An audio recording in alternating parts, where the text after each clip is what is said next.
bestbookbits.com brings you the book summary of The Unwritten Laws of Business by W.J. King. Discover the hidden principles of great entrepreneurship. This hidden gem was first published 60 years ago, but was known only to a lucky few until it resurfaced in 2005 when 300,000 requests were made for a CEO's personalized version.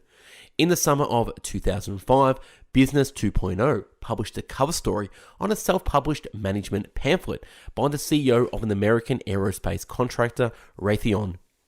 Lauded by chief executives including Jack Welch and Warren Buffett, one of the best books I've ever seen, it became a phenomenon and more than 300,000 people wrote in to ask for a copy. But much of the pamphlet drew on a book from 1944, which Profile reissued, updated as The Unwritten Laws of Business in 2007, filled with sage advice and written in a clear, engaging style. It offers insights on relating to colleagues and outsiders, the laws of character and personality, personal development, and much, much more, all of which was stood the test of time. Refreshingly free of the latest business jargon, The Unwritten Laws of Business is wise, ethical, and insightful, capturing and distilling the timeless truths and principles that underline management and business the world over. Here are 63 rules. Chapter 1, Concerning Work. Number 1, however menial and trivial your first assignment may seem, give them your best effort. Don't think that minor tasks are beneath your dignity or your education. Of course, you want to prove how valuable you are on more important projects, but don't forget that the devil is in the details, and if you do your job well, the future will take care of itself. Number 2, demonstrate your ability to get things done. Show that you have number 1, initiative, 2, resources or ingenuity, and 3, persistence and tenacity. If you lack the third quality, your efficiency will be greatly reduced, even if you are brilliant. Number 3, while you are working on a project, do not passively wait for anyone, suppliers, business, colleagues, or supervisors, even if they are directed their own delivery times. Follow up and hold them relentlessly to their commitments. Never believe it is enough to make a request or give an order. Define, follow up, motivate. Number 4, confirm your instructions and other people's commitments in writing. Just because someone has agreed verbally to do something doesn't mean it will get done. The time spent to write down your instructions and the commitments of others is an excellent investment. Number 5, when you go on a business trip, no matter what it is, prepare for it, conduct the business until it is completed, and come home as quickly as you can.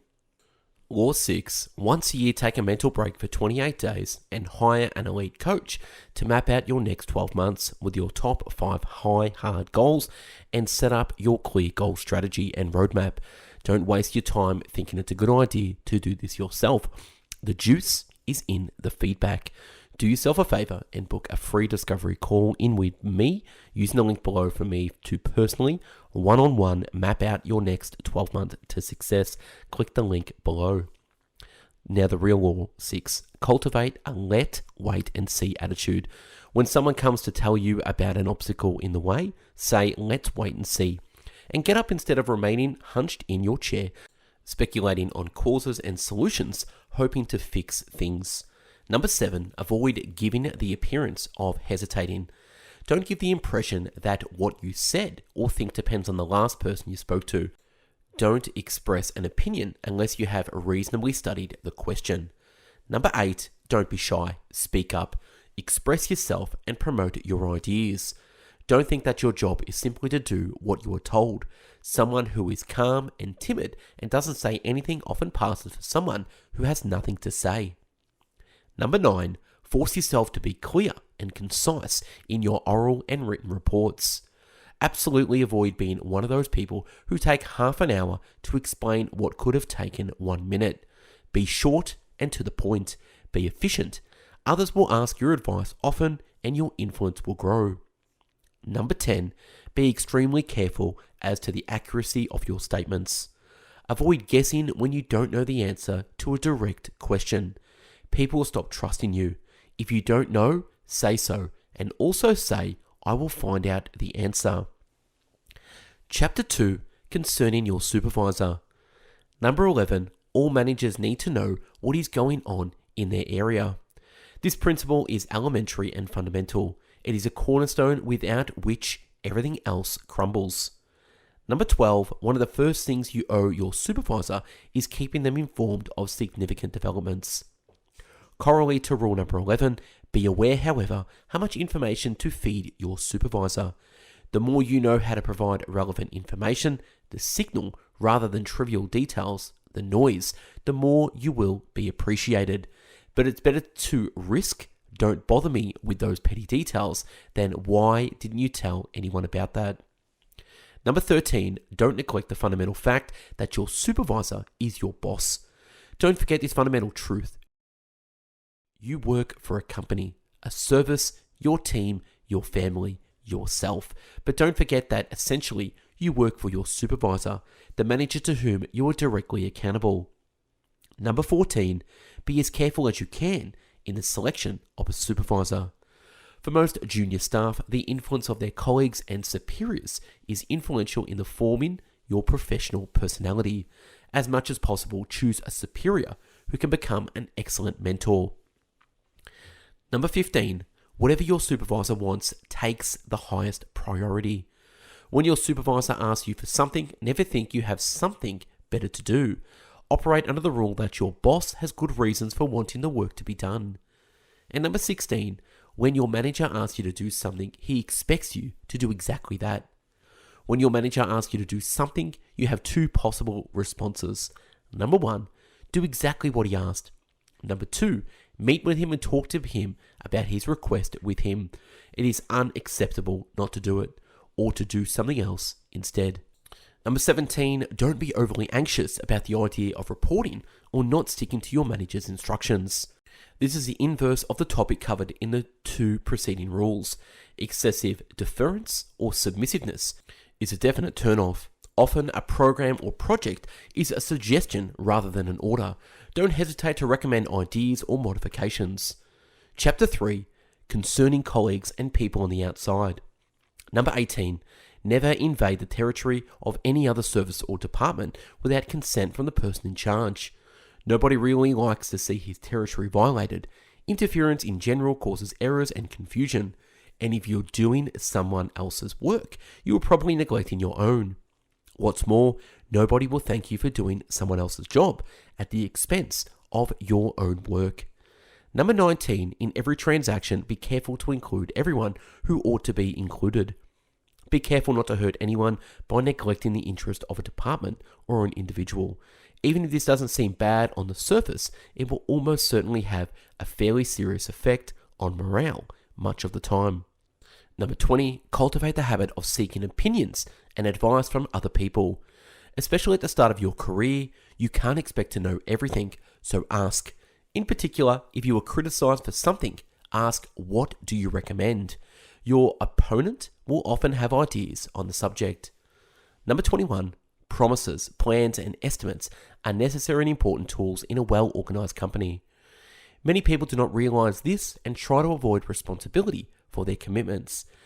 It is up to you to base your promises on a reasonably accurate estimate of the work that will be required of you and the time needed for others involved to give you what you need. Number 22, when you are not satisfied with the service of another department, make your complaints to the person directly responsible for the function involved. Complaining to a supervisor about someone's behavior creates a lot of resentment and should only be used as a last resort. Explain your expectations to the person directly concerned and give them a second chance. Number 23, when dealing with clients and people outside the company, remember that you are representing your company with the appearance of total responsibility and authority. Even if you just got out of school a couple of months ago, most clients regard you as a representation of your company. Be careful with your commitments. Chapter 4, individual and technical behavior. 24, all managers must know what is going on in their area. I repeat this rule to emphasize its importance and because it operates in both its meanings. 25, don't try to do everything yourself. This is one of the recommendations with which everyone agrees and yet is most often missed. You must delegate responsibilities, even if you could do everything by yourself. 26, do the most important things first. In general, there is no time to do everything, so do the most important things first. 27. Cultivate the habit of reducing complicated situations to their most basic components. The ability to reduce situations that appear complicated to their basics, their essential elements, is a form of wisdom which is not necessarily tied to experience. Make a habit of integrating, condensing, summarizing, and simplifying your facts rather than stretching, splitting, complicating, and disintegrating them. 28. Don't get excited in emergencies. Keep your feet on the ground. Most crises are not half as serious as they appear to be. Keep a cool head. 29. Meetings should never be too long or too short. Directing large meetings with large numbers of people requires a lot of skill. For most part, small meetings, 3 or 4 people, can generally take care of most of the problems on a project or program. 30. Acquire the habit of making decisions quickly and accurately. This is the most important unwritten law of business and the most difficult part of working as a manager. Make your decisions when you have a reasonable amount of information to make them. Tell yourself you don't have the right all the time. A good manager only needs to be right 51% of the time, while a better margin will be even better for you. And realize that it is useless to try to make everyone happy. 31. Don't overlook good preparation before announcing a major decision or a policy change. When time allows, it's a good practice and good politics to prepare the way for a major announcement. Chapter 5. Managing projects. 32. Learn project management techniques and skills, then apply them to the activities that you manage. Learn the standard procedures for your company and current practices to manage your project. 33. Plan your work well in advance of production to meet deadlines without being in a rush at the last minute. 34. Be aware of the attraction of bells and whistles. Too much preoccupation regard to your own security can lead to great danger and insecurity. 35. Don't hesitate to freeze a project once it has been sufficiently developed. Of course, it is not always easy to say at which point sufficient progress has been made, but in general, it is once the project has achieved the design specifications and spent its budget. Don't go after perfection. 36. Continuously review your project to ensure that actual benefits are in line with cost dollars, time, and human resources. 37. Make a point for asking for and sending periodic progress reports, as well as final reports as projects are completed. Quite simply, your business is not totally organized until you put this practice in place. It is generally true that a project is never finished until it has been summarized, registered, and archived, such that the information it contains can easily be found and used by interested parties. Chapter 6. Organizational Structure. 38. Ensure that everyone has been assigned well-defined roles and responsibilities in the organization. It is extremely depressing and inefficient if employees simply do not know what their work consists of and what their responsibilities are. 39. Ensure that everyone has the necessary authority to do their job and accomplish their responsibilities. Authority must be given along with responsibility. Ideally, one person should have complete authority and control over the essential factors of their project: budget, expenses, and people. In practice, it's important to reduce their dependence on others to a minimum. Number 40. Ensure that all activities and individuals are supervised by someone knowledgeable in the subject involved. Junior staff should ideally be supervised by veterans in the same discipline. If not, they could put themselves, their department, their employers, and their supervisors in an embarrassing situation. Chapter 7. What managers owe to their employers. 41. Never underrepresent a subordinate's performance during a performance appraisal. The most important responsibility of a manager is to review the performance of their subordinates. It is the duty of the manager to make sure that appraisals are relevant and as fair as possible. 42. Make it absolutely clear what is expected of employees. All too often, managers avoid direct discussions and reference the implicit instructions, general objectives, and company policies. Be clear and precise. Give your subordinates clear objectives and tell them what you expect of them. Then make sure they do it and help them. 42. Promote the personal and professional interest of your employees at every opportunity. This is not an obligation. It is the opportunity and privilege of every manager. 43. Do not selfishly hold on to your employees if they are offered a better opportunity elsewhere. 44. Don't shortcut or go around your subordinates if you can avoid it. It is natural for a manager at times to want to exercise his managerial authority directly to get things done quickly, without thinking about the person who the work has been assigned to. Of course, that's your prerogative. But that can be very demoralizing for the person involved, so use it wisely. 45. You owe it to your team to keep them properly informed. It is not fair to ask someone to carry out the tasks if they are not properly informed. And 46. Don't criticize a subordinate in front of them, particularly in front of their own subordinates. This damages their standing and their morale at some time. 47. Take an interest in what your team has accomplished. It is demoralizing for employees if their boss does not show any interest in their work. 48. Never miss the chance to congratulate or reward a subordinate for a job well done. Remember, your job is not just to criticize people and intimidate them into getting the work done. 49. Always take complete responsibility for your group and the individuals in it. Never blame an employee in front of others for a problem he has caused. You are assumed to take complete control. You are the one that gets the credit for both the success and failures of your group. Number 50. Do everything in your power to get your subordinates the salaries they deserve. Indisputably, we work in a large part because we are paid to do so. Pay attention to the fact that everyone is paid according to their skills and what they bring. 51. Do everything in your power to protect the personal interest of your team and their families. You don't need to restrict your interest to your team within the confines of the internal boundaries of your business.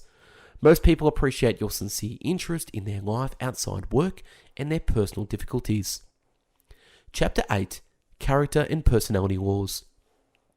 52. One of the most valuable characteristics is the ability to get along with different types of people. It is the essential quality for the operation of any organization. 53. Don't be too nice. But it's a mistake, of course, to try and be good terms with everyone. Someday someone will take advantage of you and you won't be able to prevent problems just by running away from them. 54. Think of your personal integrity as your greatest asset. In the long term, there is almost nothing more important to you than your own self-respect. 55. Never underestimate the extent of your professional responsibility and personal commitment. When you enter into the business world, you fully accept the responsibility to be a professional. Don't hide behind your company or your department or your sponsor. 56. Allow ethical behavior to govern your actions and those of your company. Have the courage of your convictions, including the courage to do what you know to be right, ethically and morally, without being paralyzed by excessive fear of possible criticism or the need to explain your actions. Chapter 9. About behavior in the workplace. 57. Be conscious of the effect your appearance has on others and at the same time on yourself. Your appearance probably has a greater influence than you think on the way others around you perceive you.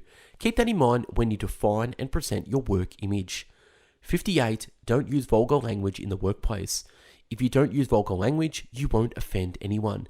Using it might offend some people, so just don't use it. 59. Take it upon yourself to learn what constitutes harassment and discrimination, racial, ethical, sexual, religious, and don't tolerate to do it yourself, your colleagues, your subordinates, and your company. There is simply no room in the workplace for harassment or discrimination of any kind. Pay attention to this matter. Rule 60, once a year take a mental break for 28 days and hire an elite coach to map out your next 12 months with your top 5 high hard goals and set up clear goal strategies and roadmaps. Don't waste your time thinking it's a good idea to do it yourself.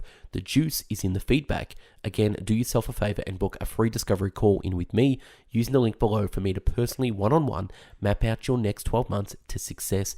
Get on it, book a call. Back to the summary. Rule 60. Be careful what you write about and who will read it. Be careful about who will get their hands on copies of your letters, memos, and messages, and what their role is. To be perfectly sure that you would do well to consider that all that your documents you write will end up in everyone's office and be there forever. Write them with that in mind. 61, we're nearly there. Be careful if you use your employer's resources for personal reasons. That could be considered suspicious at best and outright theft at worst. Most of us have used the office photocopier or borrowed a tool for our personal use, and we think that no one will mind it. However, when you use your company's things, you risk suspicion and much more. Chapter 10, about personal and career development. 62, maintain your employability and that of your team. It's extremely rare, especially these days, to spend your whole life in one company. It's therefore not responsible to expect employees to become unemployable by other potential employers. Obsolescence is not a good thing for either employers or employees. Be an advocate and promoter of training throughout your life. It's the best investment you can make for yourself and others. 63, analyze yourself and your team. Even if you're not a psychology student, it's enlightening to understand that people, including yourself, act as they do, not because that's how they want to act, but because that's how they are. Basically, people see and react to things in very different ways. The simple fact of acknowledging that people are remarkably different will help you accept different personalities as normal, rather than looking badly upon someone who does not see things the same way you do. Now that's a wrap on this book summary, The Unwritten Laws of Business. If you want the full PDF summary, click the link below to download this. Remember, please take a mental break for 28 days and hire me as an elite coach to map out your next 12 months with your top 5 high-hard goals and set up accountability and clear goal strategy roadmap. Click the link to book a free discovery call in with me. Thank you very much for watching and listening. Have yourself an amazing day and go out and use these unwritten laws of business. Take care. Bye-bye now.